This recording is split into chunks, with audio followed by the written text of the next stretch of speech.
fantasia, pietre verdi di Bahia, al timone la follia, e ci ritroviamo in alto mare,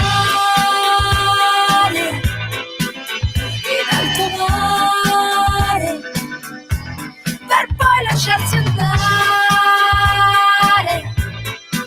sull'onda che ti butta giù e poi ti scaglia verso blu e respirare in alto mare come uccelli da ammazzare, piuttosto che tornare giù per dirsi non si vola più.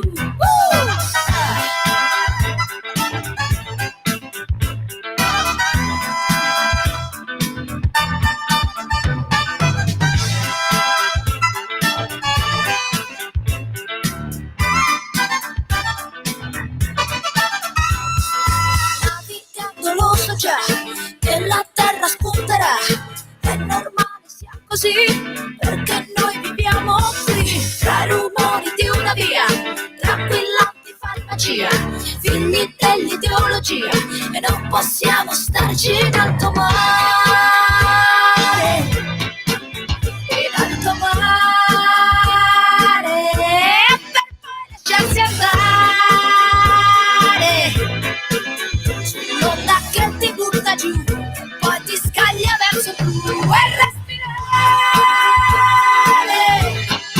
in alto mare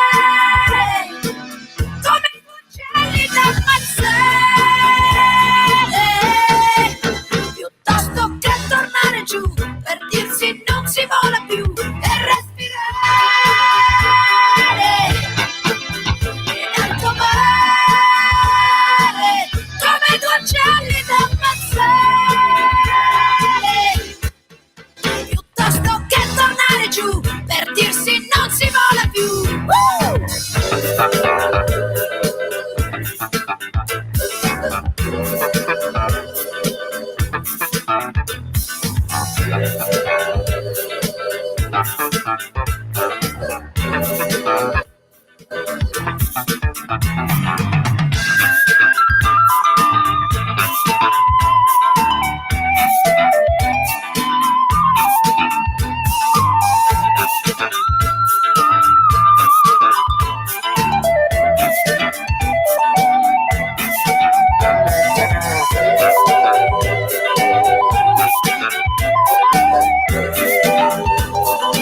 E per la vostra calda estate del 1980 di oggi, venerdì 8 agosto del 1980, ebbene sì, quest'anno il mese di agosto è lo stesso calendario e a seguire è lo stesso calendario del 1980, è venerdì esattamente come 45 anni fa. Ebbene, per la vostra estate 1980, Loredana per te con In Alto Mare al primo posto nella classifica dei 45 giri. Wow! Questa era Super Classifica Show. Chi di voi se lo ricorda? Che programma leggendario, veramente, con Maurizio Seimandi, e poi c'era anche, come si chiama? C'era anche poi quel personaggio misterioso, ve lo ricordate?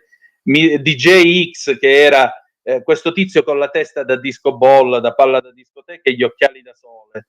Ed era, io lo trovavo inquietante da bambino, però ogni domenica l'appuntamento era lì. Sono il telegattone, grande, visto che è la giornata del gatto, ci sta pure ricordare il super telegattone. Bene, le 12, 35 minuti e 47 secondi, e siccome siamo in alto mare abbiamo incontrato una sirena che però non è ingannatrice, perché questa dice la verità. Chi è? È Anna Maria Cisint, che incidentalmente pure velista provetta, quindi come vedete la canzone ci sta benissimo, In Alto Mare di Loredana Bertè, e praticamente il discorso che noi faremo, che voi ascolterete tra poco nel faccia a faccia che abbiamo registrato ieri con l'onorevole Cisint, si occupa di Europa, l'ennesima malefatta europea, stavolta ai danni dei contadini. Perché? Perché esiste la cosiddetta PAC, politica agricola comune, che dovrebbe aiutare e incrementare e incentivare l'agricoltura nel nostro amato continente, ma in realtà si sta rivelando sempre più un boomerang e sempre più qualcosa in grado di inceppare lo sviluppo economico del vecchio continente. E allora che si fa? Che cosa si deve fare? Bisogna puntare i piedi e cambiare le cose che non vanno. Ma non c'è solo questo, c'è anche molto altro per quanto riguarda la nostra società, il futuro che ci attende. Insomma, è una conversazione ad ampio raggio, quella con Anna Maria Cisint, che ringrazio come sempre gradita ospite. Ragazzi, andate pure, buon ascolto.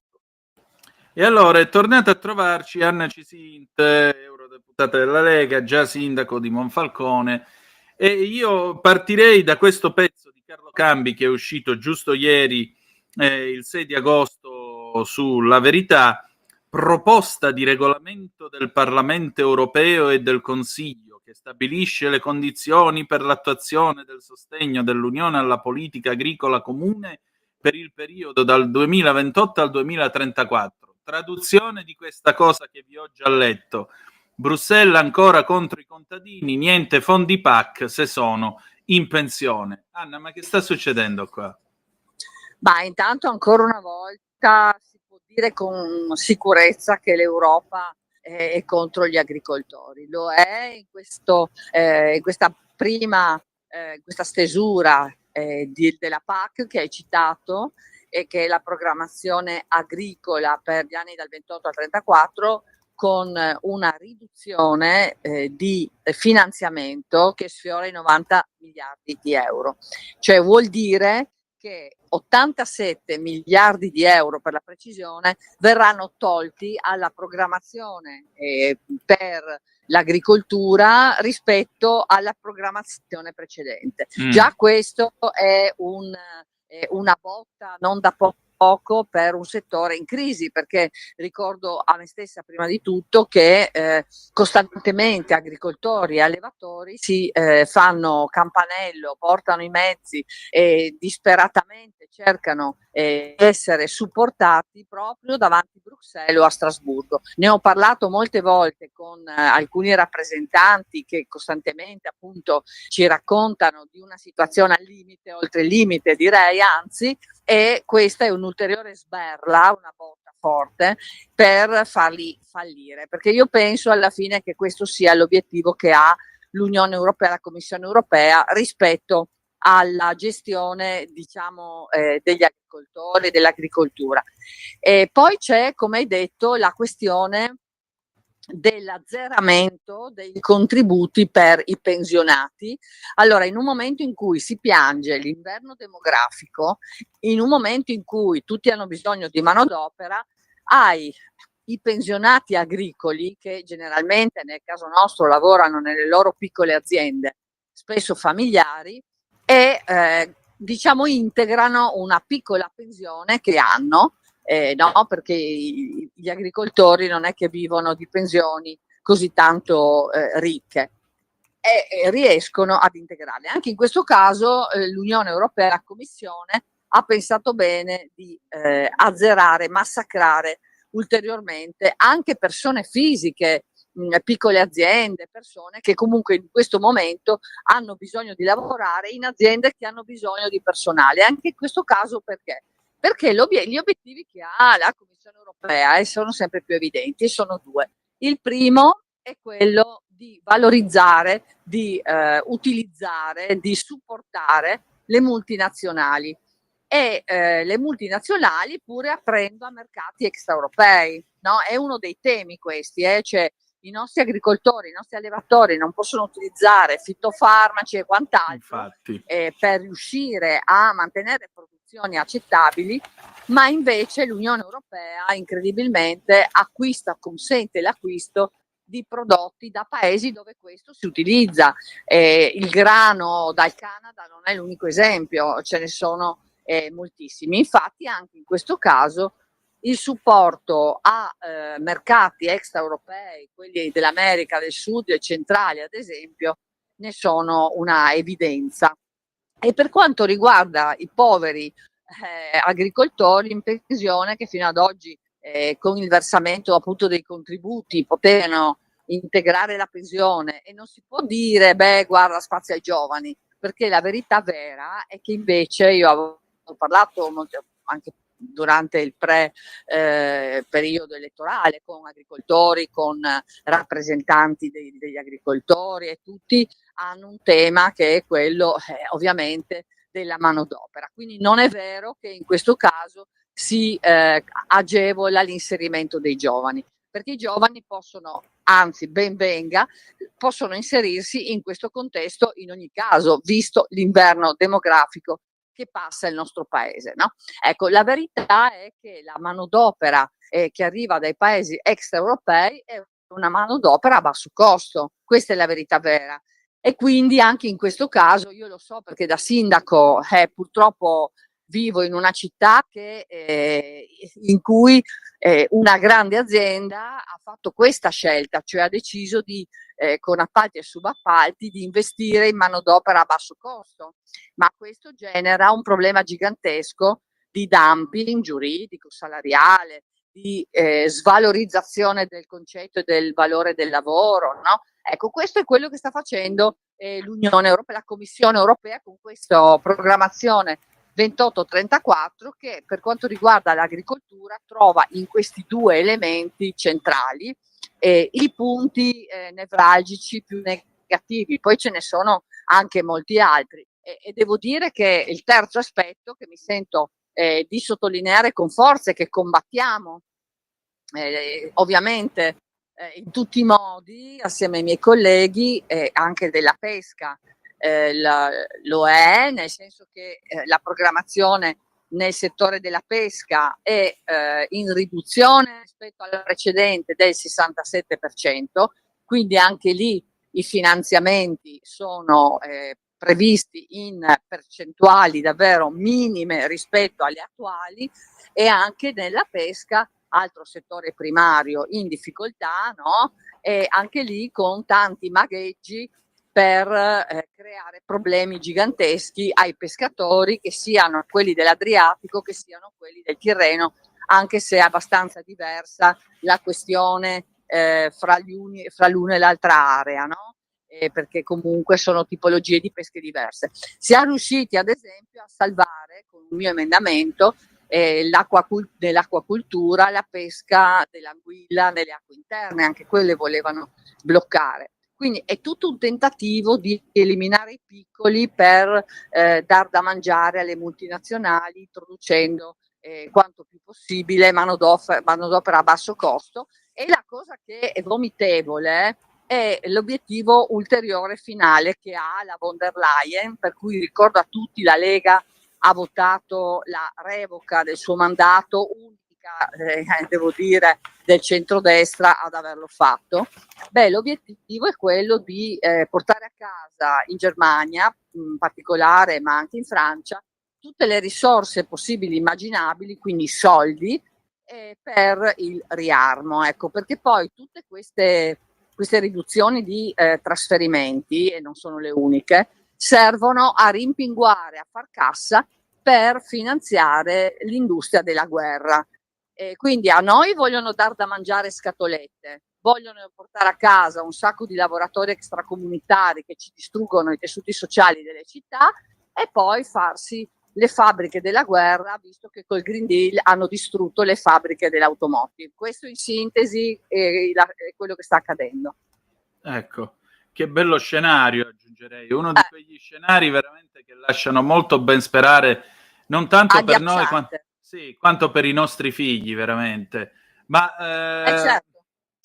ecco, a maggior ragione in questa calda estate, parlando di pesca, immagino ci sia anche un problema di concorrenza sleale nel Mediterraneo, visto che i nostri pescatori devono rispettare certe regole, mentre quelli di altri paesi fuori dall'Unione Europea possono fare quello che vogliono e poi i loro prodotti arrivano sulle nostre tavole, o sbaglio?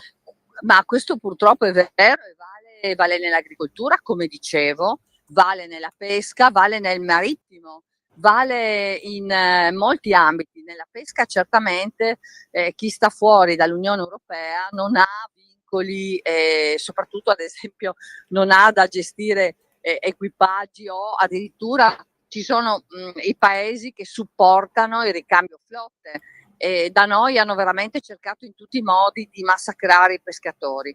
E direi che questo è evidente soprattutto dove ragioni di strascico magari con con piccoli pescherecci, no?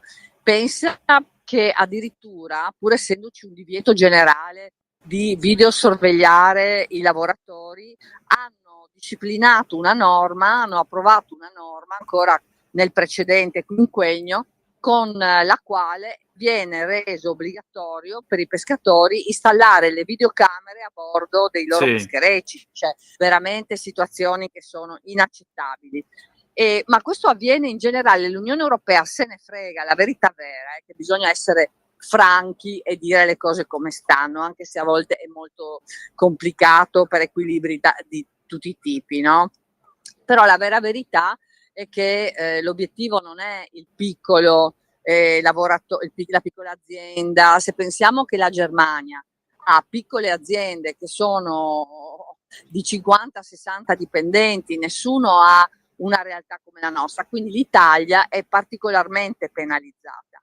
Lo è stata per l'immigrazione, lo è per la pesca e lo è anche per il marittimo, di cui mi occupo anche nella Commissione Trasporti, perché l'Italia confina, ovviamente Europa del Sud, confina con ovviamente un continente diverso dove le regole dell'Unione Europea non sono applicate logicamente, e pensi che se degli operatori marittimi che devono, quando arrivano sulle coste europee, pagare una tassa che si chiama ETS, partono, che ne so, da Singapore e devono andare negli Stati Uniti e una volta si fermavano ad esempio a Gioia Tauro, per fare un esempio di transshipment, scaricano merce eccetera, e oggi pagano 300-400 mila euro in più rispetto a una eventuale fermata a Tangeri. Ecco, sono cose che non si sanno molto chiaramente, ma è così. E questa tassa, l'ETS, si applica perché l'Unione Europea ha pensato che la CO2 deve essere contenuta. Peccato che la stessa nave produce CO2 sia che si fermi a Civitavecchia, a Trieste, a Gioia Tauro, anche se si ferma a Tangeri. Solo che se si ferma a Tangeri noi abbiamo perso tutto il mercato anche della logistica che sta nel ragionamento della portualità, no? Ecco, questo è il metro che hanno e voglio aggiungere di una presidente che oggi, a cui è consentito evitare di rendere pubblici i messaggi di 35 miliardi di euro, 1,8 miliardi di dosi Pfizer, che ha concordato direttamente con l'amministratore delegato di Pfizer con messaggio.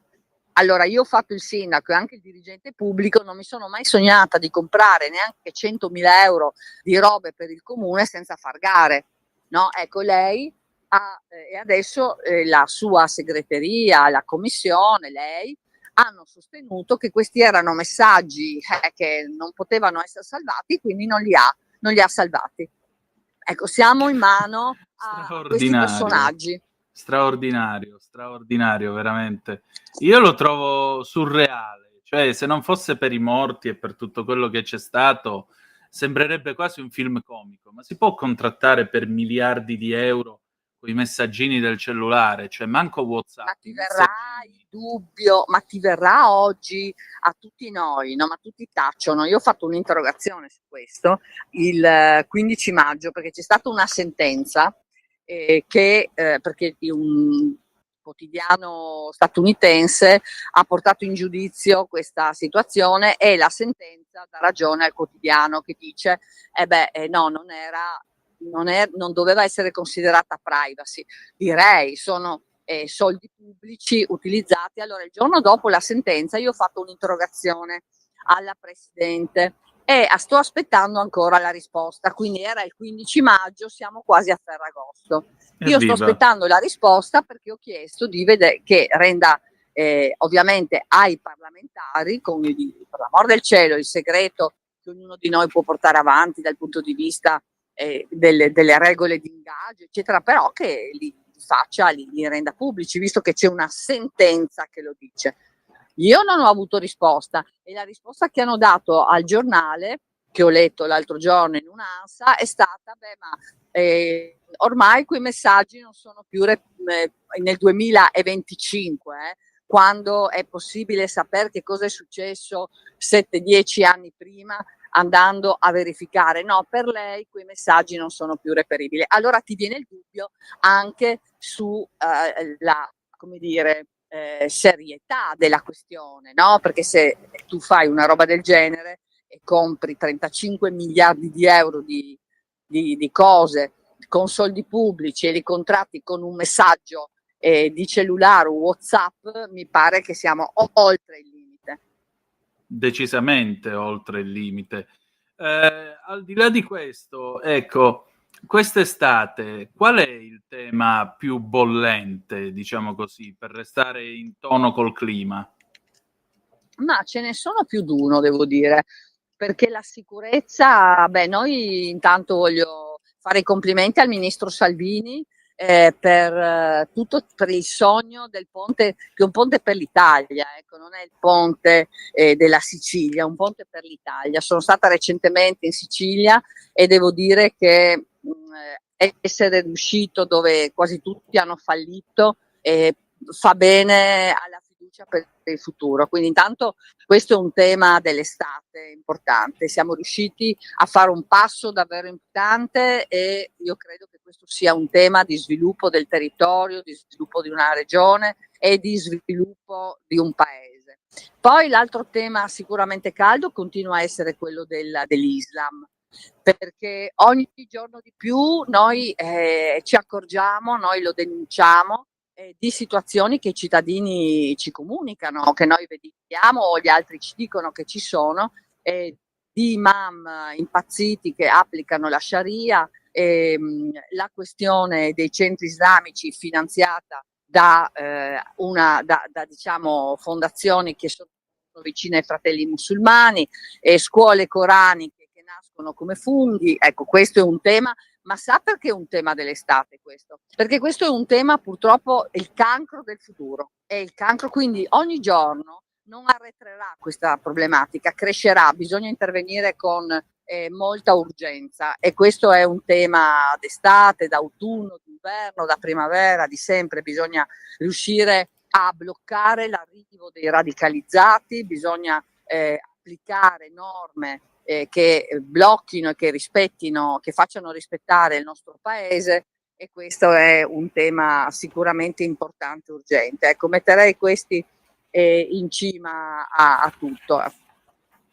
Senta, ma una domanda, se non sono indiscreto, ma con tutta questa mole di lavoro, il tempo almeno per andare a tirare due bordi in barca, lo diciamo per chi ci ascolta, non stiamo dicendo che tira le righe di coca, è un modo di dire tirare due bordi in barca per dire uscire a fare un giro in barca e andare di bolina, cioè rimontare il vento prima su un lato e poi sull'altro lato della barca. E allora si dice tirare due bordi. No, lo diciamo perché di stupidi ce ne sono pochi in giro, ecco. No, allora intanto, beh, la mia grande passione, cioè tutto il mio tempo libero io non lo dedico tra i negozi, devo dire, ma cerco di dedicarlo a fare questi due bordi che mi danno svago, serenità, e mi piace veramente tanto. Da piccola, da sempre vado a vela, e quindi però purtroppo ci vado molto poco, ma nel senso che ogni 2 ore libere ci vado, ma mi piacerebbe tanto fare come facevo un tempo, cioè partire, navigare. Ecco, adesso questo mi è molto più difficile per il tempo che non c'è, quindi mi accontento, però è una cosa bellissima anche navigare nel Golfo. Lo faccio ogni volta che ho 5 minuti, se posso passarlo fra si dice cazzare la vela, non è una parolaccia, cioè per tendere una corda. Esatto, per stringere il vento di bolina, poi fermarsi magari dal fondo all'ancora e fare un bagno e poi riprendere con un po' di vento e fare il giro del Golfo. Beh, è proprio bello. Ma poco tempo, ma cerco di farlo il più possibile. Allora io chiudo con una frase da demonio tentatore, userò anche lo stesso tono. Dalmazia. Bella, davvero bella, Io l'ho navigata in lungo e in largo in tanti anni, conosco ogni baia, e bella, fantastica. Io parto dalla baia di Sistiana, la costa triestina è davvero molto bella. Quando superi l'Istria, con delle città che sono state nostre, per cui un rimpianto, sì. No? Quando vado a Rovigno mi piange sempre un po' il cuore, devo dire, e anche perché sempre meno persone parlano l'italiano, insomma comunque una cittadina bella, molto cara, la Dalmazia e anche la Croazia ormai sono molto più care dell'Italia, e cari amici, andate a navigare in Italia. Io ci sono stata in Dalmazia quando costava molto meno, adesso davvero costa tanto qualsiasi cosa. Sono isole bellissime, quindi le conosco molto bene. L'Italia dovrebbe approfittare, già che ci siamo, possiamo dirlo, dovrebbe approfittare dei chilometri infiniti di costa che ha e creare le condizioni per riuscire a fare ciò che dall'altra parte sono riusciti a fare bene, cioè creare le condizioni per avere dei marina funzionanti sempre, che ce ne sono anche in Italia. Però comunque ecco, creare un sistema, una mappatura, in modo che noi che amiamo spostarci con la barca anziché con la macchina, si possa fare 4 salti, diciamo, 4 bordi in maggior tranquillità. E allora, con questo sguardo evidentemente sognante, pensando alle onde del mare, grazie all'onorevole Cisinte, al piacere di sentirci presto. Grazie. Radio Libertà. Veniamo da una lunga storia e andiamo incontro al futuro con spirito libero, per ascoltare tutti e per dare voce a tutti. Ehi tu, non trovi più il segnale di Radio Libertà sulla tua radio DAB? Non disperarti, risintonizza! Sì, ma come? È facile, tasto menu, poi scegli il tasto corrispondente alla ricerca automatica dei canali, attendi qualche minuto e tutte le stazioni DAB della tua zona saranno disponibili. Per la tua pubblicità visita il sito radiolibertà.net.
It was just before dawn, one miserable morning in Black 44,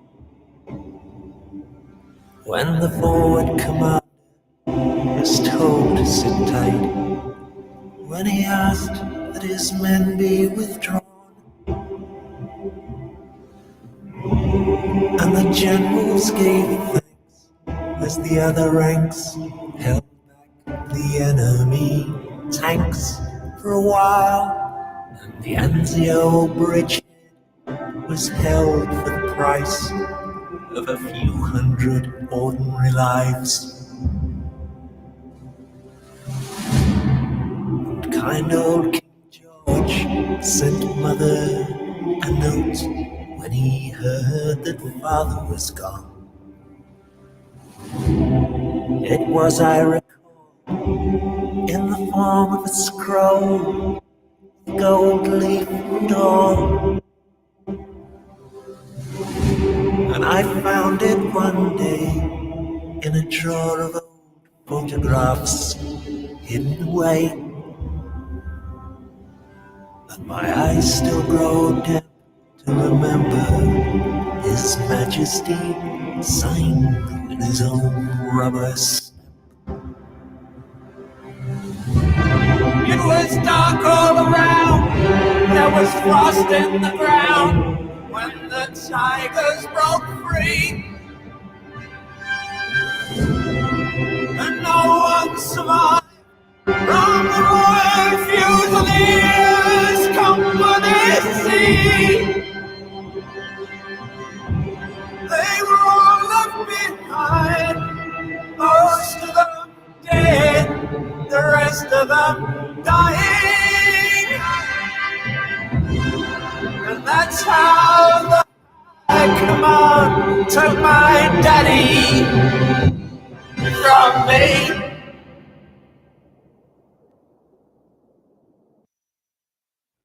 Ciao Antonino, buongiorno, te la linea.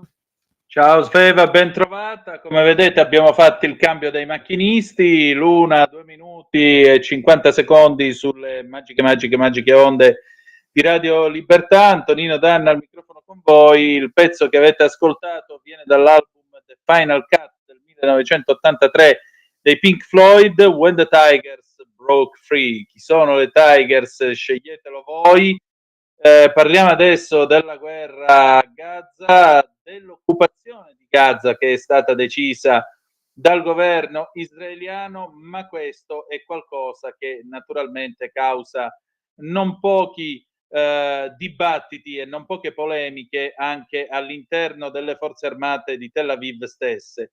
Io ne ho parlato, è un po' lunga questa intervista, ma credo che avrete il piacere di apprezzarla. Ne ho parlato con l'amico Giancarlo Gioielli, che ha più di 40 anni di esperienza in merito al Medio Oriente, e quando ne abbiamo parlato ancora non c'era la decisione definitiva da parte dell'esecutivo di Benjamin Netanyahu, ma quello che Giancarlo ha detto puntualmente si è avverato. Sveva, se sei pronta, vai pure.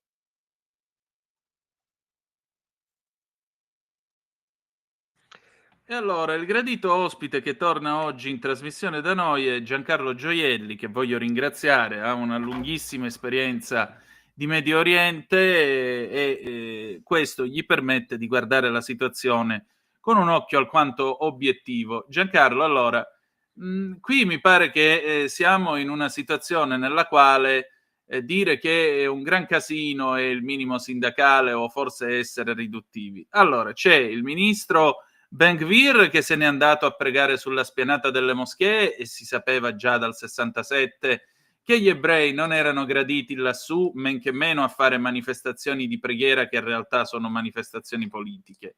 Tra l'altro che io ricordi quando ci andò Ariel Sharon dopo successe il finimondo. Scatenò l'intifada e finirono gli accordi di Oslo e diciamo così la possibilità che era a 1 millimetro di una soluzione a due stati per 2 popoli.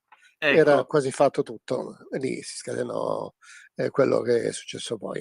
In tutto questo Netanyahu dice no, abbiamo deciso, occupiamo Gaza, liberiamo gli ostaggi, non ce ne frega più niente di trattare con Hamas. Però il capo delle forze armate, il capo delle IDF prende e dice no. Ecco, dice no, non è il caso e in ogni caso rimuove le IDF dallo stato di belligeranza, quindi si riducono i ranghi. A questo punto all'interno del governo c'è chi si alza e dice no, viste queste affermazioni se ne deve andare, tanto vale che si dimette e se ne va. Certo che un capo di Stato Maggiore che si dimette nel bel mezzo di una guerra del genere è una sconfessione che il governo Netanyahu dovrebbe sparire nel giro di 30 secondi a vederla da qui. Quindi che altro ci dobbiamo aspettare in questo gran bailam?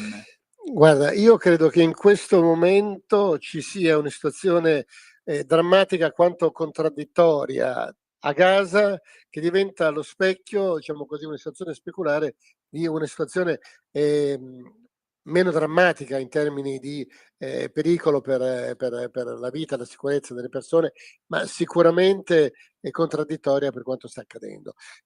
Voglio dire, da un lato Netanyahu si dice adesso basta, occupiamo tutto il territorio. e dall'altro il capo di Stato Maggiore dice i nostri soldati lì dentro sono stremati. Io posso dirti che stamattina ho parlato con un maggiore che più volte ha comandato operazioni all'interno di Gaza. Tu sai che entrano, stanno lì al massimo un mese, poi ritornano e si Sì. avvicendano. Un riservista che ha famiglia, una bambina tra l'altro appena nata, e dice che i soldati sono esausti. Tieni conto che Israele sta combattendo sul terreno da quasi 2 anni, il 7 ottobre del 2023, entrarono un mese dopo.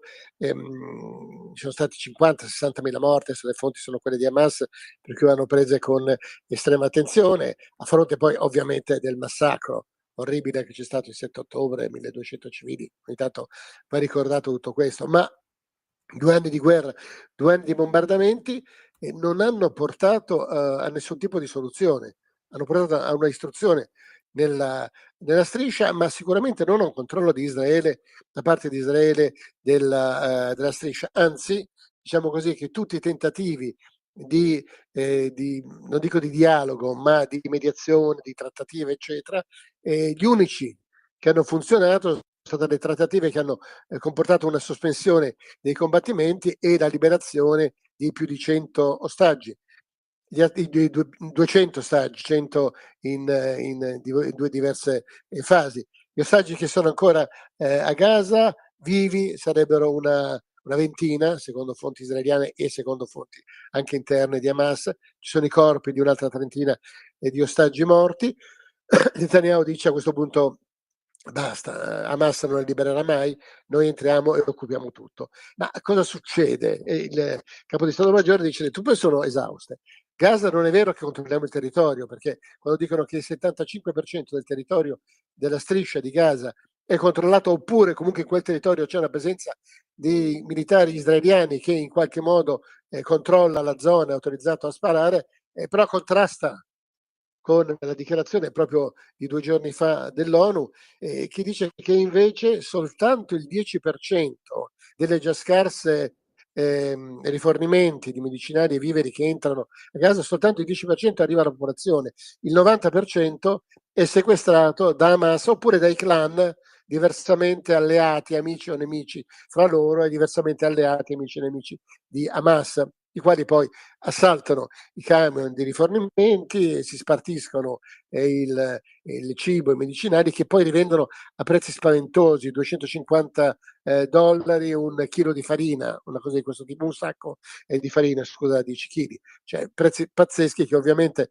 la popolazione non può permettersi, però c'è chi li compra, perché c'è anche chi li vende e c'è chi li sequestra, che vuol dire che ci sono enormi, ogni giorno, sparatorie interne, per cui anche dire ogni mattina, stamattina 90 morti, ha sparato l'esercito israeliano o sono i vari clan che si sparano fra di loro, sparano contro la folla? Questo non riesce a dirlo nessuno, anche perché una parte del territorio Israele è in qualche modo subappaltata a Kalan al-Shabaab, che è una persona addirittura condannata per fanatismo e razzismo da Hamas, il quale controlla una zona, è un clan mafioso, diremmo oggi, diremmo in Italia, che controlla una zona di territorio vicino alla striscia di Rafah e anche una parte della distribuzione in quella zona. Cioè, voglio dire, l'esercito israeliano in 2 anni non è riuscito a controllare poco o nulla in maniera stabile del territorio di Gaza, e ovunque avanzino i soldati trovano pattuglie di sniper, di terroristi pronti a farsi esplodere, pronti a sparare. Per cui è peggio che un Vietnam, perché abbiamo 500 chilometri di cunicoli stimati sotto Gaza, dove ancora si aggirano i terroristi. E come può l'esercito entrare? Quanti soldati ci vogliono per entrare, occupare tutta Gaza, stabilire almeno come era nel 2005, 15 insediamenti, avamposti di coloni che fuggano da controllo israeliano nella zona di Gaza, e poi difenderli e mantenerli. Qui non è un problema di è giusto o non è giusto, qui è un problema di come si fa a fare una strategia militare di questo tipo. Io non lo so perché non sono un militare, ma il capo di Stato Maggiore dell'esercito, il capo del Mossad David Barnea, che conosco, è una persona estremamente preparata e intelligente, dice è una follia entrare in quel modo, già è una follia essere così da 2 anni, ci stiamo attirando l'odio del mondo, siamo isolati e non riusciamo a venirne a capo, perché anche i rifornimenti che entrano, sia pure col contagocce, poi non riusciamo nemmeno a farli arrivare alla popolazione. Hamas sicuramente i suoi capi sono stati, diciamo così, azzerati, come dice Israele, neutralizzati, ma continuano a nascere di nuovi. La popolazione di Gaza è oltre l'orlo della disperazione. La popolazione israeliana, anche qui c'erano dei sondaggi che sono usciti, diciamo così, fatti circolare dal governo, che dicono che gli israeliani vorrebbero un Israele dal fiume al mare, rovesciando lo slogan pro-palestinese. Quindi annettere la Cisgiordania, cioè la Giudea e la Samaria, annettere Gaza e via. C'è un solo Stato per un solo popolo, gli altri non si capisce bene che fine dovrebbero fare. Una follia anche questa, dal punto di vista proprio militare, di controllo, ripeto, non sto dando un giudizio di valore morale. Teniamo conto che 2 giorni fa il primo ministro palestinese dell'amministrazione nazionale palestinese all'ONU ha lanciato una proposta che per la prima volta appare una proposta ragionevole, cioè che Gaza, che Hamas rinunci alle armi, rinunci ad essere una presenza, al massimo si riduca ad essere una forza politica, quello che in fondo viene chiesto a Hezbollah in Libano, che solo in parte ovviamente Hezbollah ha fatto, perché non ha consegnato le armi, però le armi più pesanti in questo momento le tiene ferme o le ha date all'esercito. Insomma, Hamas si fermi e Gaza sia controllata da una forza multinazionale, dice, a guida araba, ha detto. Ovviamente non possono farlo gli israeliani e non possono farlo gli Stati Uniti, e a questo punto, come dire, la responsabilità viene ributtata nel campo dei paesi arabi, gli stessi paesi che stavano cercando di allargare i famosi accordi di Abramo e sostanzialmente una pace con Israele e anche dei trattati commerciali molto favorevoli. Anche l'Arabia Saudita era sul punto di farlo. Poi con Gaza e con la strage del 7 ottobre e successivamente con la guerra di Gaza tutto si è fermato. Però questa proposta, che a settembre andrà all'Assemblea Generale delle Nazioni Unite, in cui molti paesi, tra cui Francia, Spagna, hanno annunciato, la Spagna l'ha fatto l'anno scorso, la Francia ha annunciato che lo farà, il riconoscimento della Palestina, questa proposta avrebbe potuto smuovere le acque, nel senso che è chiaro che quando dici riconoscimento dello Stato di Palestina, ce lo siamo già detti, è una parola, perché lo Stato di Palestina esiste solo nelle poche zone controllate a malapena da una polizia male armata, che è quella dell'amministrazione nazionale palestinese, e nei timbri che questi mettono sui i vari visti per entrare a Ramallah, ad Hebron e a Nablus. Poi ci sono le zone controllate dalle varie fazioni palestinesi, e poi c'è Gaza che è controllata dai clan ed è controllata in buona parte ancora da Hamas e in parte dall'esercito israeliano. Quindi qual è lo Stato di Palestina? Lo Stato di Palestina non c'è, se non in un riconoscimento burocratico. Però questa proposta di Mustafa, che tra l'altro è un economista o Mustafa, è diverso il modo di pronunciarlo anche dalle zone arabe, che è un economista di fama internazionale, fa parte del board della Banca Mondiale, del Fondo Monetario Internazionale, insomma una persona credibile anche per gli americani e per gli israeliani. Era una proposta fattibile se questa proposta venisse accettata da parte dei paesi arabi, Arabia Saudita in testa, Emirati Arabi Uniti, e qui bisogna vedere cosa farà Qatar che ha sempre sostenuto Hamas e però adesso si sta come dire, ritirando. Anche l'Arabia Saudita ha condannato Hamas, quindi il problema è molto complesso. Di fronte a questa proposta, che non dico è realizzabile, ma in qualche modo aveva una sua ragionevolezza e comunque inchioda i paesi arabi alle loro responsabilità senza demandare continuamente agli Stati Uniti o ad Israele, e di fronte a questa proposta un annuncio da parte di Netanyahu, non degli israeliani, da parte di Netanyahu, come quello di voler occupare Gaza, e dall'altro da parte di Hamas di non voler in nessun modo rilasciare gli ostaggi, ad ogni trattativa buttare via ogni possibilità di accordo, chiaramente gela anche questa prospettiva. Per cui io vedo una situazione molto complicata, perché Israele, se entra e occupa militarmente Gaza, e peraltro i ministri che chiedono questo, Ben-Gvir, Smotrich, quegli estremisti che rappresentano soprattutto i coloni, che chiedono questo a Netanyahu, chiedono anche che venga fatto lo stesso per quanto riguarda la Cisgiordania, cioè insomma tutto controllato da Israele. Ma il problema è la forza militare che occorre per fare questo. Israele non ce l'ha. Non solo, buona parte del suo esercito è fatto da riservisti, e sicuramente un esercito popolare, ma appunto io parlavo con questo maggiore che mi diceva noi non vogliamo fare la guerra, noi non vogliamo annessioni, noi non vogliamo continuare a stare col mitra in mano a sparare contro chiunque, possono essere donne, bambini che Hamas usa come scudi. Siamo gente pacifica che vuol vivere in sicurezza. Vivere in sicurezza vuol dire questo sì, eliminare Hamas, ma non può farlo soltanto una mobilitazione dell'intero paese israeliano, che paga anche un'economia che in questo momento rischia di essere ferma da questo punto di vista, a parte le start-up, eccetera, quindi diciamo così, delocalizzate in varie situazioni. Insomma, vedo una situazione molto complessa e molto contraddittoria. Di fronte a questo, cosa può accadere? Oggettivamente può accadere di tutto.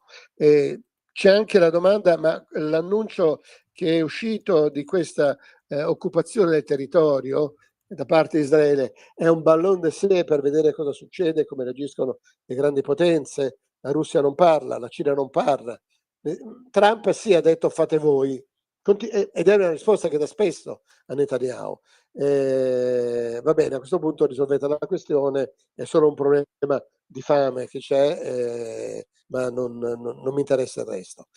Netanyahu risponde ai critici che dicono non riusciamo a sostenere la situazione, come sempre fatto, dicendo che Israele è un paese, è uno Stato di diritto, è un paese democratico, in democrazia governa chi viene eletto, e chi viene eletto sono io, e per cui io decido quello che c'è da fare.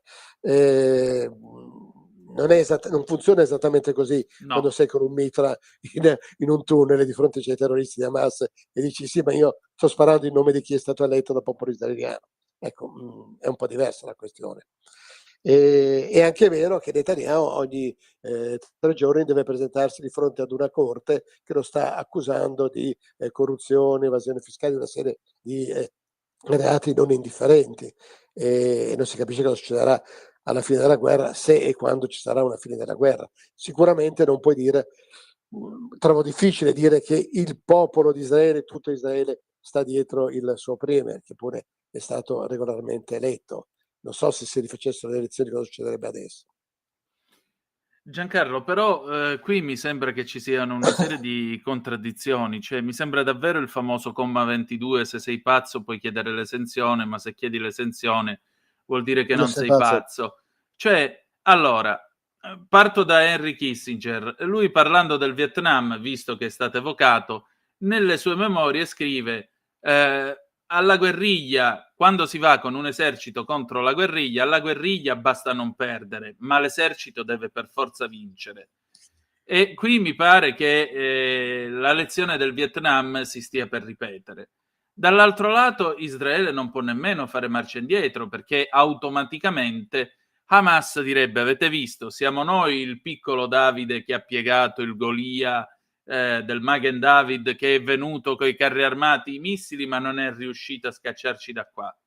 In tutto questo la Lega Araba prende posizione e dice: no, caro Hamas, tu è meglio che ti levi di lì e anche alla svelta e rilasci gli ostaggi, perché vogliamo vivere in santa pace, non vogliamo il tuo estremismo.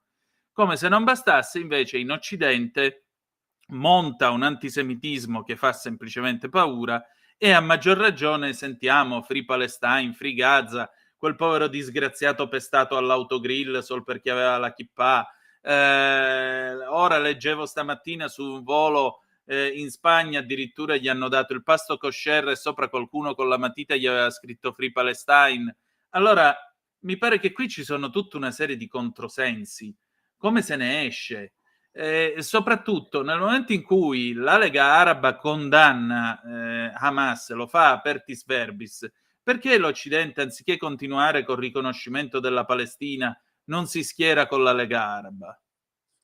Guarda, questo è il punto, perché in effetti, da quanto hai detto tu, tutte queste contraddizioni portano a dire una cosa, che Hamas, maledettamente, ma il 7 ottobre ha vinto, cioè ha costretto Israele ad una guerra che non voleva fare, i cui prodromi l'aveva già vista in Libano, anche Israele nel 1983, poi nel 93, poi nel 2006, ogni volta che è entrata in un territorio, sto parlando del Libano, ha dovuto, anche ultimamente, poi ha dovuto uscirne con le ossa abbastanza rotte, devo dire la verità, e rimanendo Hezbollah, diciamo così, il speculare alla massa, insomma, intatto sostanzialmente, comunque ancora forte. Cosa ha portato a casa finora Israele? Ha portato a casa sicuramente la sconfitta di Assad, che per lui era un problema grosso in Siria, ma in compenso lì chi c'è?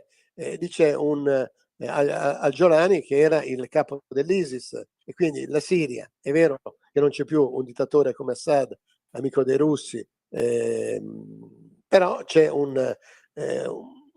diciamo così, un governo di transizione guidato dall'ex capo di Al-Qaeda e poi capo dell'ISIS, amico di Erdogan, il quale in questo momento, peraltro, oggi ha ricominciato, sta sterminando i drusi e minaccia di fare lo stesso con i curdi, facendo un grande favore alla Turchia di Erdogan. Questo è uno dei risultati, diciamo così, eterogenesi dei fini di quella della guerra che è successa contro Gaza, però in Siria è accaduto quello. È accaduto, questo sì, che Israele ha ottenuto il bombardamento dell'Iran e il ritardo del programma nucleare iraniano. C'è chi dice di 5 anni, in realtà adesso sembrerebbe di almeno un anno. Comunque questo vuol dire che comunque l'Iran adesso se ne sta, come dire, in qualche modo quieto, ma sicuramente non è scomparso dalla carta geografica, ha dei problemi interni enormi. Quindi diciamo così, dei fronti che Israele aveva esterni, quelli che minacciavano la sua esistenza, cioè l'Iran e in qualche modo anche le presenze dei vari gruppi in Siria e di Assad, eccetera, sono stati Assad eliminato e l'Iran, diciamo così, calmierato per almeno un anno. Perché adesso infilarsi in una guerra all'interno del territorio, diciamo così, che Israele considera suo giardino di casa in qualche modo, cioè la Palestina? Da qui non si capisce come possa uscirne. Perché il problema è questo: ci sono due tipi di guerra che combatte Israele. Uno è per la sua sicurezza interna, cioè impedire che i terroristi si infiltrino e facciano, 7 ottobre è stato il momento più clamoroso, io ho visto 2 intifade, ho visto attentati a Gerusalemme, purtroppo parecchi, uno davanti a me sotto casa mia, ho visto un pullman esplodere a 50 metri dalla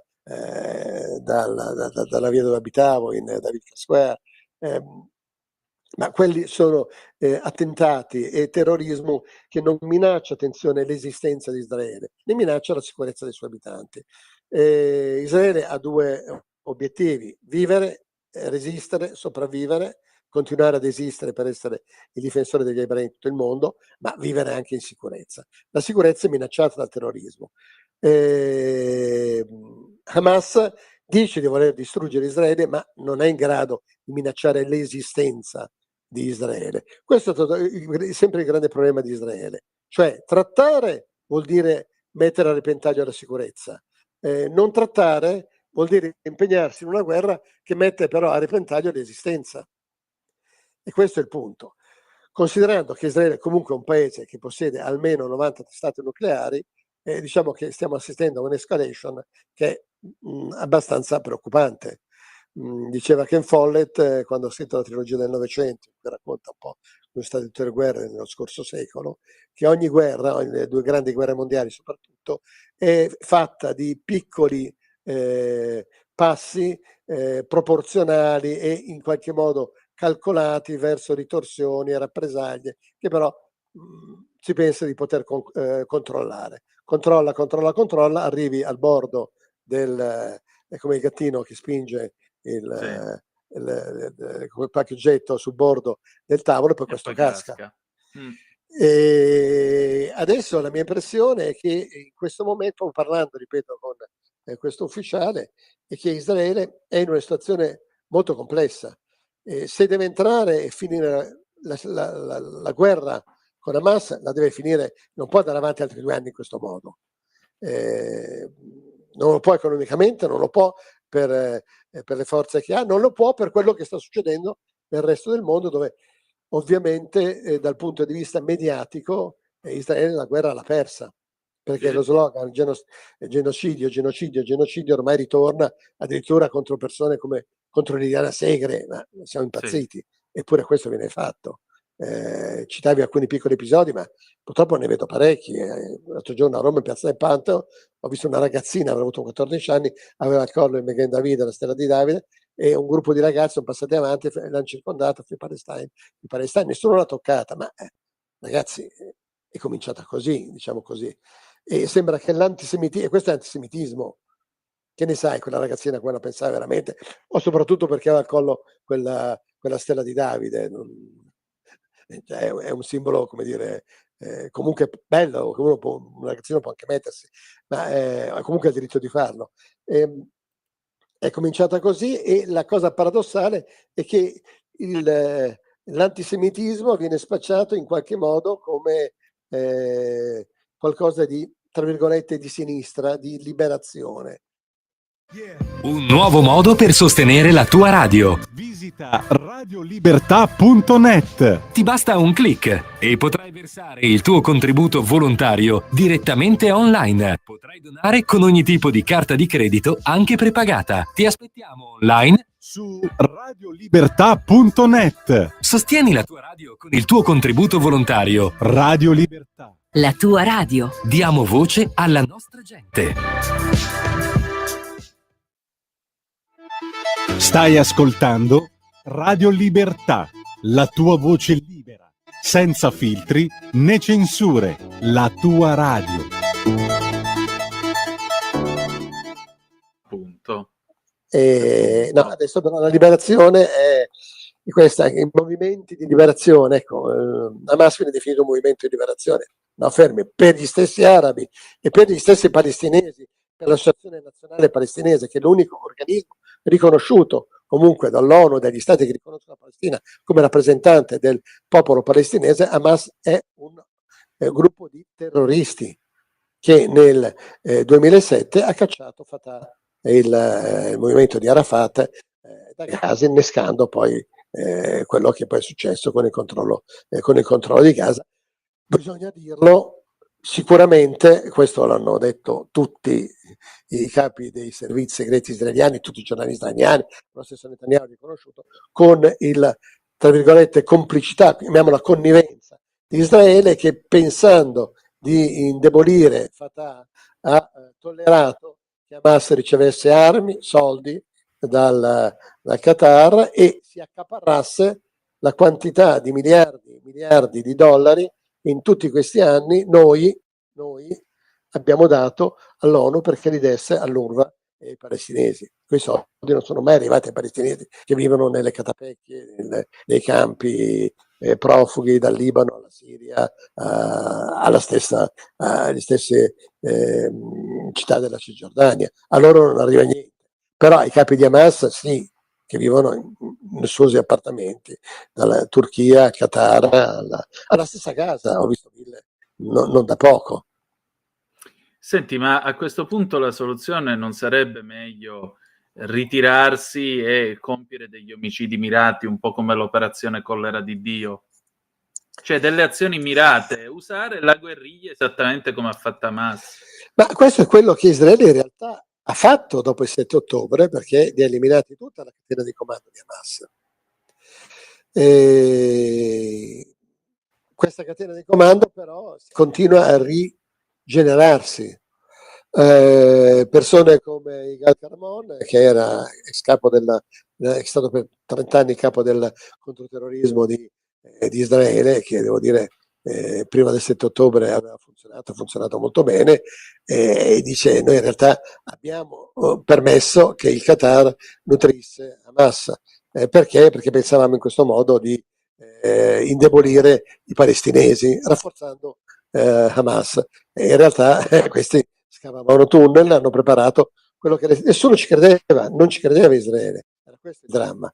Gli omicidi mirati, quindi sono stati mirati, ma nei confronti prima degli accordi di Oslo, erano mirati nei confronti dei leader palestinesi o degli autori degli attentati. Quello che è successo il 7 ottobre non è stato un attentato, è stato un pogrom, qualcosa di molto più grande che ha coinvolto inevitabilmente tutta la popolazione di Gaza. Io non ho soluzioni, sicuramente non mi piace la parola omicidio, non mi piace la parola... certamente gli omicidi mirati Israele li ha fatti e continua a farli. Probabilmente ce ne sono molti che non sappiamo neanche quali sono.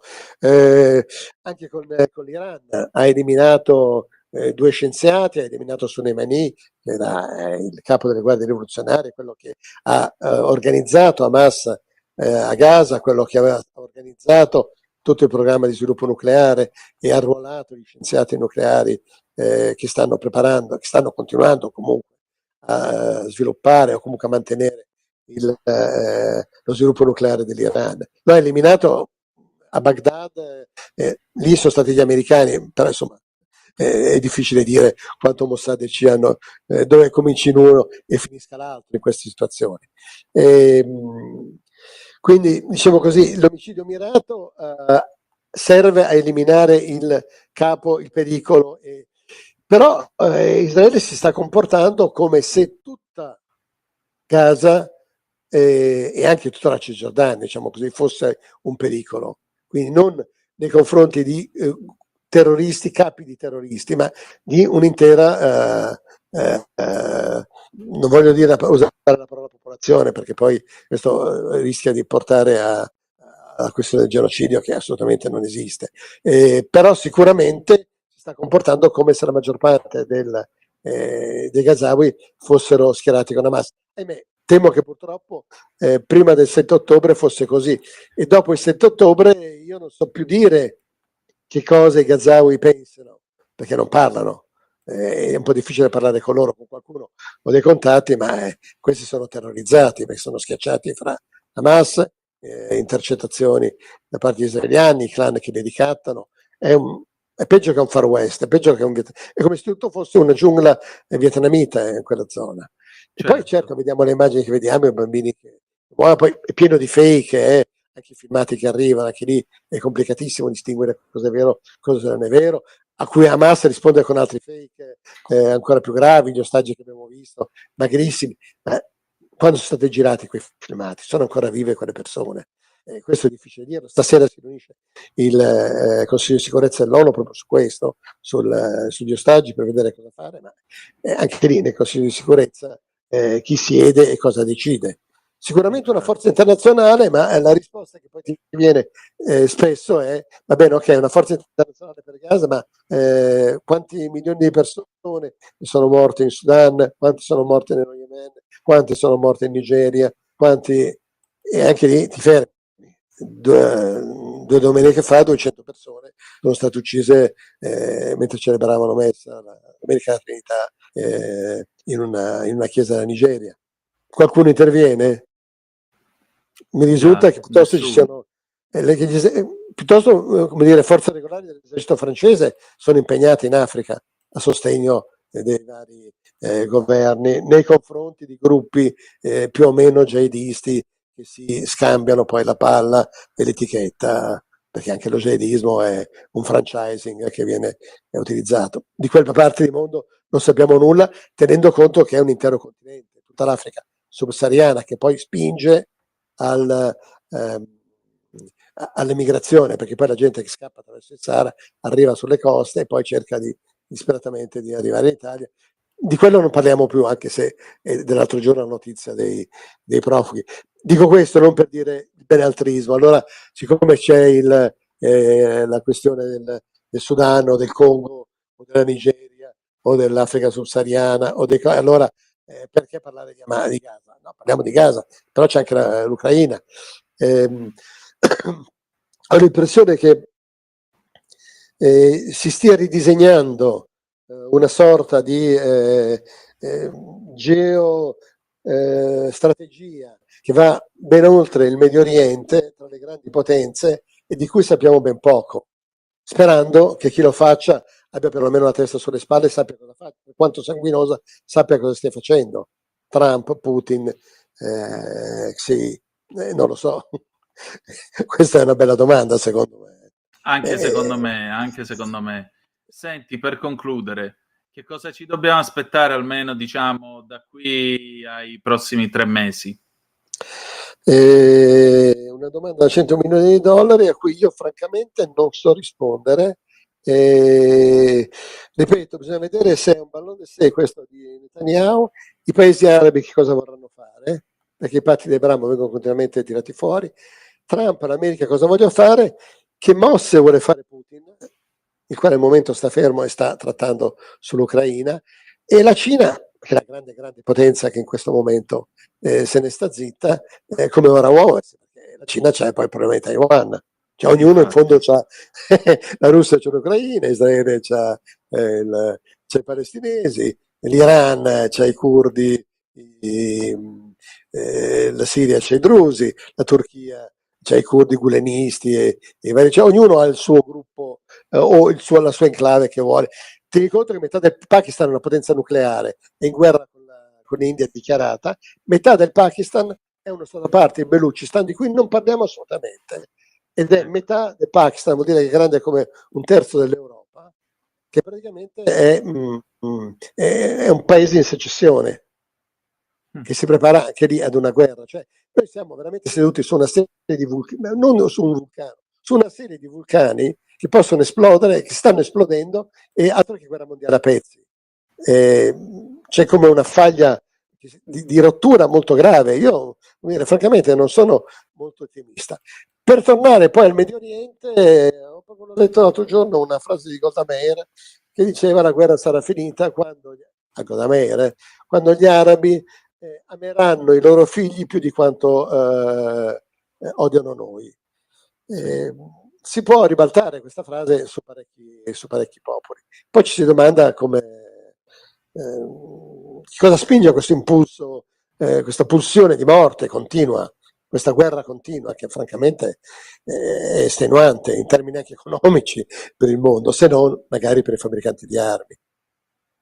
Appunto, e meglio non si poteva dire. E allora, Giancarlo, al piacere di ritrovarci presto e grazie per questa conversazione. Grazie. Una buona serata, un saluto a tutti gli ascoltatori. Grazie, ciao.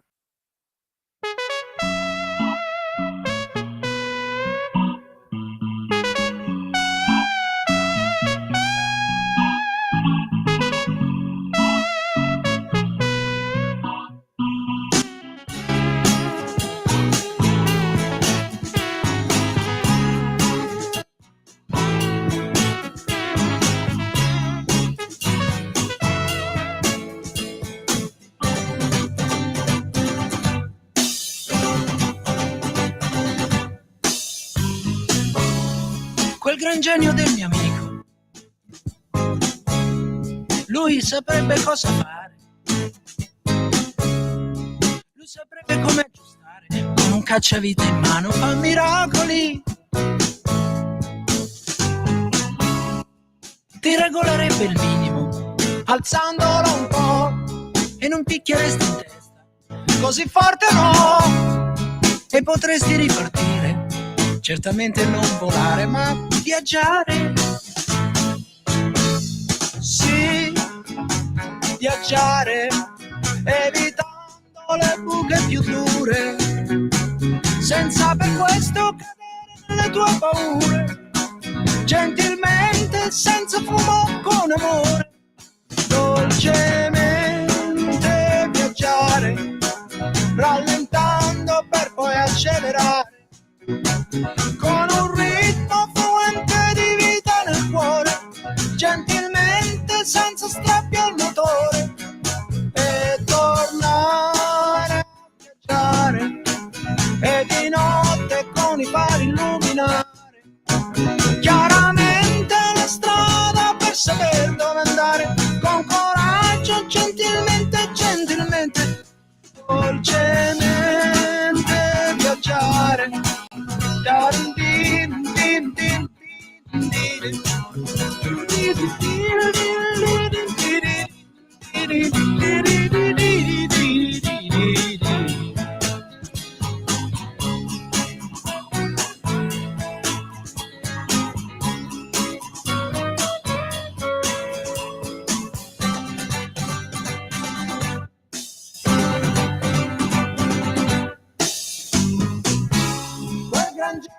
genio del mio amico,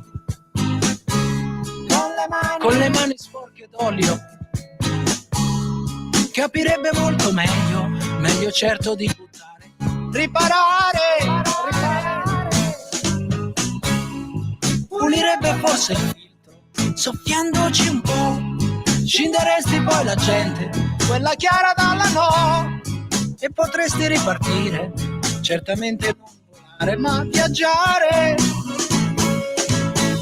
sì, viaggiare, evitando le buche più dure, senza per questo cadere nelle tue paure, gentilmente, senza fumo, con amore, dolcemente viaggiare, rallentando per poi accelerare, con un ritmo fluente di vita nel cuore, gentilmente, senza strappi al motore, e tornare a viaggiare, e di notte con i fari illuminare chiaramente la strada per saper dove andare, con coraggio, gentilmente, gentilmente, gentilmente viaggiare.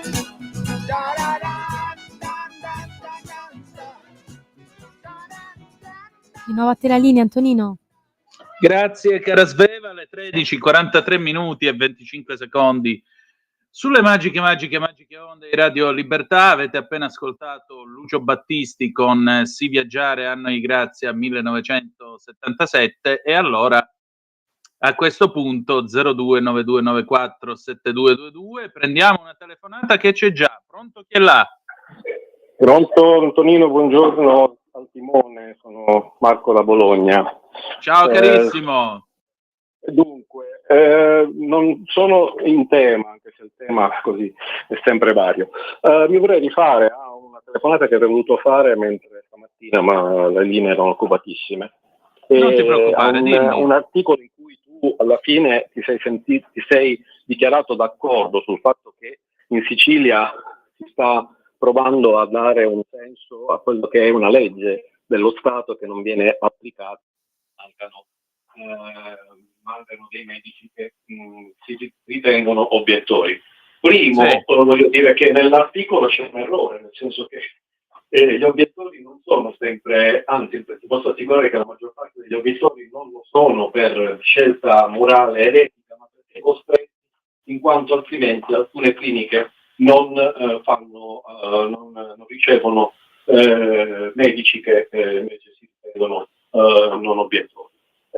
Ma la cosa che non credo sia corretta è quella per cui un diritto di essere obiettore non può cozzare con un diritto legittimato e sancito da una legge di Stato che consente alle donne di poterlo fare e che non viene consentito perché in Sicilia, come sicuramente saprai, in moltissime altre realtà, la stragrande maggioranza dei medici che obietta e quindi non consente alle donne di effettuare questo loro eventuale e necessario diritto. Non mi sei sentito, mi è sembrato che tu invece fossi d'accordo, non so bene la tua posizione era riferita a questo o qualcos'altro, chiederei una tua opinione perché sono sempre molto interessato da quello che pensi, ti ringrazio molto. Molto semplicemente io sono contro l'aborto. Ho il diritto di dirlo perché in questo paese c'è libertà di opinione, perché non sempre è iuxtum quia iussum. Ci possono essere tante leggi e possiamo essere anche moralmente contrari. Questo non vuol dire che io domani scenderò a fare un referendum contro l'aborto. Se ci fosse un referendum contro l'aborto, io andrei sicuramente a firmare e andrei a votare per l'abolizione della legge, questo sì. Ma è una mia libertà che mi viene garantita dalla Costituzione. Viva Dio, siamo in democrazia, quindi possiamo dirle queste cose. Per quanto riguarda il diritto di obiezione è un diritto che fa parte dei diritti umani. Quindi i medici hanno tutto il diritto di obiettare. Tutto. E poi un'ultima cosa, si parla sempre diritto di aborto, addirittura Macron l'ha inserito nella Costituzione. Domanda, ma il diritto alla vita del bambino non lo calcola mai nessuno? Non c'è mai nessuno che dice, vabbè, ma il diritto alla vita del bambino? E allora possiamo dirlo, possiamo essere d'accordo. Possiamo essere d'accordo sul fatto che fare un concorso escludendo dalla partecipazione al concorso i medici obiettori volutamente è qualcosa che va contro la Costituzione e di conseguenza a quel punto il governo bene fa a impugnare una legge che è evidentemente incostituzionale? Tutto qui, né più né meno. Né più né meno. Poi, per carità, torno a ripetere, io la penso come Arturo Carlo Jemolo, ma lo Stato c'è per tutti, chiaramente. C'è per quelli che credono, per quelli che non credono, per quelli che sono a favore dell'aborto e chi no. Siccome lo Stato c'è per tutti, è giusto che ci sia anche una legge che regola l'aborto, per carità. Ma ciò non toglie che io possa pensarla in maniera nettamente contraria. Tutto qua.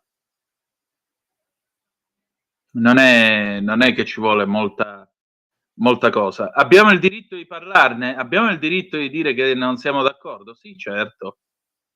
E non è che se uno dice che non è d'accordo, allora questo fa di lui un fascista, un retrogrado, una persona orribile, quella, perché poi la cosa più drammatica è che se tu fai un'affermazione pro-life, improvvisamente diventi il mostro, i sacri diritti, ma voi vi rendete conto che abbiamo avuto persino Lodi che se l'è andata a prendere con la regione Marche dicendo che nelle Marche non era possibile abortire quando questo non era vero. Tutto questo solo perché c'è un governo di destra in questo paese, di destra, di centrodestra. Dai, su. Va bene. Grazie per la tua telefonata. Alle 13:48 minuti e 55 secondi abbiamo anche delle zappe che vi voglio leggere. Eccole qua. Buongiorno, quanto è alto il ponte sullo stretto? Possono passare le navi a crociera? Grazie, sì. Il ponte sullo stretto è alto più di 72 metri sul pelo dell'acqua, quindi anche le grandi portacontainer attraversano senza problemi. Anche qui in Spagna continua lo scandalo Sanchez, la regione autonoma ha vietato le manifestazioni musulmane. Sì, questa è la notizia che abbiamo dato oggi in rassegna. Basta, non c'è altro per il momento. Molto bene, molto bene, molto bene. Allora, apriamo adesso il mercatello. Sveva, vai pure con le foto, per favore. Di che cosa parliamo al mercatello oggi di Capitaneria di Porto? Parliamo di due cose. C'era un tempo in cui non c'era il GPS, non esistevano i navigatori, non era possibile andare da nessuna parte se non munendosi di queste cose che state vedendo, le carte stradali. Le carte stradali erano un must. Se tu volevi partire, andare da qualche parte con la macchina, era necessario munirtene, perché altrimenti non avresti saputo come raggiungere la tua meta. Le carte portavano le distanze chilometriche, indicavano quelle più aggiornate, le autostrade, i vari percorsi e così via. E a mano che la rete stradale e autostradale nel paese cresceva, ovviamente uscivano le mappe sempre più aggiornate, con i nuovi tratti aperti. E come si consultava? Molto semplice. Sul retro c'erano tutti i nomi in ordine alfabetico delle località e poi c'erano le coordinate tipo battaglia navale, perché voi rovesciavate il foglio e davanti a voi avevate in alto le lettere e di lato i numeri, per cui A12 e dentro quel quadratone voi trovavate per esempio Sant'Arcangelo di Romagna, oppure trovavate Sondrio, trovavate Palermo, Tropea, quello che volevate. Ovviamente la carta non vi diceva se c'era traffico, se c'era stato un incidente, se era successo qualcosa, anche perché l'onda verde in Italia è stata attivata, che io ricordi, dalla fine degli anni '80 in poi, e soprattutto c'erano delle informazioni per chi viaggia, mi pare che si chiamassero, che venivano diffuse prima dell'onda verde, prima ancora di Isoradio, venivano diffuse dalla RAI, però quando si viaggiava, quando si partiva, era sempre una sorpresa. L'altro strumento per potersi orientare era il tutto città. Il tutto città lo state vedendo nelle nostre fotografie. Il tutto città era una versione semplificata delle mappe stradali, anch'esso col sistema della battaglia navale indicava le vie delle principali città italiane oppure dei principali paesi della vostra provincia e oltre a questo c'era qualche informazione, per esempio con la storia di qualche paese, con un qualche evento, un'opera d'arte e così via.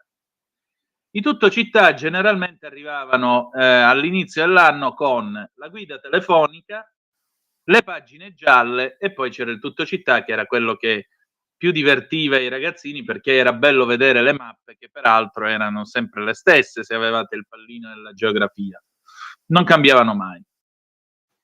Altri si portavano il tutto città in macchina. Perché? Perché specialmente nelle grandi città, come ad esempio Roma, se tu non avevi il tutto città non potevi andare da una parte all'altra, men che meno se non conoscevi la città.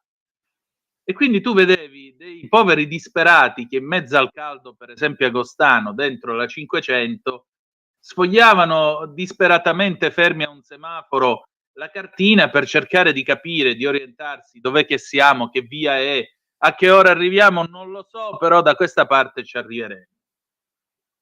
Oggi tutta questa roba qua è antiquariato, chiaramente. Poi l'altro problema con le carte stradali era che erano molto ampie e molto spesso si cercava di stenderle infatti sul cofano della macchina durante i viaggi.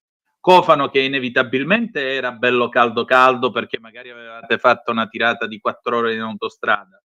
Magari vi eravate fermati lontano dall'ombra e voi sotto il sole a picco, magari anche senza l'aria condizionata in macchina, scendevate e cominciavate a guardare, allora siamo arrivati qua, guarda dove siamo, questa è la distanza, più o meno quanto ci potremo mettere, insomma si facevano delle stime. Accanto alle mappe stradali c'era un'altra cosa, gli atlanti stradali che si erano diffusi negli anni '80. Gli atlanti erano qualcosa di spettacolare perché contenevano tutte le autostrade d'Italia con i chilometraggi, le uscite e i servizi disponibili nelle aree di servizio. Però tu non lo sapevi se arrivando avresti trovato per esempio l'area di servizio aperta. Magari era chiusa perché era in manutenzione. Oppure arrivando non sapevi se avresti trovato il gas, per chi aveva l'impianto a gas a quel tempo. Non sapevi se avresti trovato i telefoni a gettone, poi a un certo punto comparvero anche i fax nelle aree di servizio.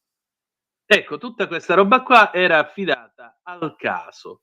Quando si partiva c'era una parte di imponderabile che alla fine si traduceva. Primo, non sapevamo dove andassimo, a meno che insomma non fossimo già pratici della cosa. Secondo, non sapevamo che servizi avremmo trovato per strada. E terzo, a quel punto, estate o inverno, si portava sempre il plaid, i panini e almeno una bottiglia d'acqua, perché anche qui non si sapeva come sarebbe andata a finire. Se io penso a certi viaggi estivi fatti seduti sulla similpelle in macchina senza l'aria condizionata, fermi in coda al traghetto a Villa San Giovanni o a Messina quando era agosto, o nelle feste comandate, se io penso a chilometri di strada statale perché ancora non c'era l'autostrada Messina-Palermo, pace all'anima sua, l'ha finita Berlusconi, niente di meno, dopo 36 anni di lavoro, beh, diciamo che per quanto gli altri possano dire ah che bei tempi che erano quelli, meglio che siano consegnati al passato e meglio, molto meglio, mettere il cellulare con la ventosa al parabrezza e cominciare, dargli le indicazioni e la macchinetta da sola elabora il percorso migliore e lungo la strada addirittura vi dice se c'è traffico, se c'è un incidente, così potete eventualmente cambiare strada. Insomma, diciamo che qui il progresso, per fortuna, è stato un grosso vantaggio. A dirla tutta, però, io sulla Vespa una carta stradale ce l'ho ancora, perché naturalmente dove lo vado a mettere il GPS sulla Vespa? E qualcuno dice sì, ti compri il portatelefonino, lo metti sul braccio di uno dei due specchietti, sì, però poi dovrei far bucare il telaio, far mettere la presa accendisigari collegata al motore, cos'è? E quindi diciamo che faccio ancora all'antica. C'è ancora un certo fascino nel consultare, devo dire la verità, la mappa stradale, però è altrettanto vero che la tecnologia aiuta non poco, specialmente quando vi dà i tempi di arrivo, vi dice quanta strada manca ancora, quanto tempo ci vorrà e così via. Per cui benedetto sia il GPS, benedetti siano gli smartphone che oggi ci portano in giro per il mondo. La terza opzione, quando si viaggiava, era infine tirare giù il finestrino e chiedere scusi per... A quel tempo la gente era un po' più, come potremmo dire, user friendly di adesso, e allora la gente vi diceva dove eravate e magari quale strada affrontare per arrivare da qualche parte. Altrimenti vi beccavate uno sbrigativo, non sono di qua, e pazienza, dovevate continuare ad andare a tentoni fino a quando non sareste arrivati al punto. Altro che GPS e posizione di WhatsApp, sì, come no. Va bene, bella gente, chiudiamo qui il mercatello, noi abbiamo finito per questa settimana, ci ritroveremo lunedì alle 8:30 per la rassegna stampa e alle 12 per Capitaneria di Porto. Io vi ringrazio come sempre, domani ci sarà Matteo Desio alla conduzione della rassegna stampa. E che dire di più, che noi adesso ci salutiamo con una bella canzone di Fausto Papetti, Orange del 1978. Grazie per essere stati con noi e ricordate che the best is yet to come, il meglio deve ancora venire. Vi ha parlato Antonino Danna, buon weekend.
Avete ascoltato Capitaneria di Porto.